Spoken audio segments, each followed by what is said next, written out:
মুসিবতে না পাই যদি, ওরে মুসিবতে না পাই যদি, করোনা তোমার কবরে হাসরে কি হবে আমার। ঠিক সাগরে না জানি কি হবে, ও পারে হাসরে বলেন আছি গো ডুবে পাপের ওই সাগরে, না জানি কি হবে, ও পারে হাসরে তোমার ওই সুপারিশ বিনে, তোমার ওই শিবিনে কেমনে হব পার কবরে হাসরে কি হবে। এখন বলেন বাজান, হাসর ময়দানে নবী ছাড়া কি গতি আসেনি? হাত তুলে কোন গতি আসেনি? আমার দয়াল নবী যখন ওই কাগজের টুকরা মিজানের পাল্লার মধ্যে দিব, দেখবি এই লোকটা কিছুক্ষণ আগেও জাহান্নামে ছিল বাজান, এখন জান্নাতি হয়ে গেছে।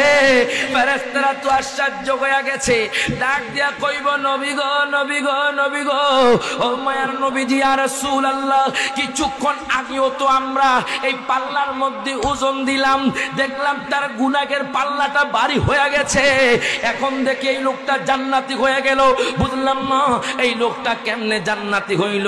আমার দয়াল নবী মায়ার নবী ডাক দিয়া কয়, দুনিয়ার মানুষ রে শোনো শোনো, ওই পাগলাও দয়াল নবীর কদমে পড়ে কান্না করব। ডাক দিয়া কইব নবী গো, আমি তো দুনিয়ার মধ্যে বেশি আমল করতে পারি নাই, আমি তো দুনিয়ার মধ্যে খায় খায় খারাপ কাজ করেছি, আমি দুনিয়ার মধ্যে সমালোচনা করেছি, আমি দুনিয়ার মধ্যে গীবত করেছি। নবী গো আমি বুঝলাম না আমি কেমনে জান্নাতি হইলাম। আমার নবী কয়, পাগলা রে,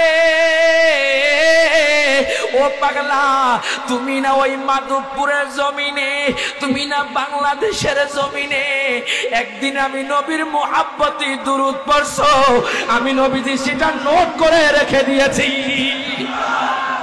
আপনারা যে আজকে বসে আছেন দুরূদ পড়ছেন, নবীর নাম পড়ছেন, আমার দয়াল নবী রওজাতুল মুনাওয়ারা থেকে নোট করতেছে। এখন কোন মাধবপুরের জমিন আমার দয়াল নবী দেখে কি দেখে না? হাত তুলে কোন দেখে কি দেখে না? এ বিশ্বাস আছে বাজান? দেখেন দলিল, আন সাওবানা রাদিয়াল্লাহু তাআলা আনহু قال قال رسول الله صلى الله عليه وسلم ان الله تعالى زوّل لي الارض فرأيت مشارقها ومغاربها। প্রত্যেক জবানটা খুলে হাত তুলে বলি ইয়া রাসূলুল্লাহ। আমার মায়ার নবী বলতে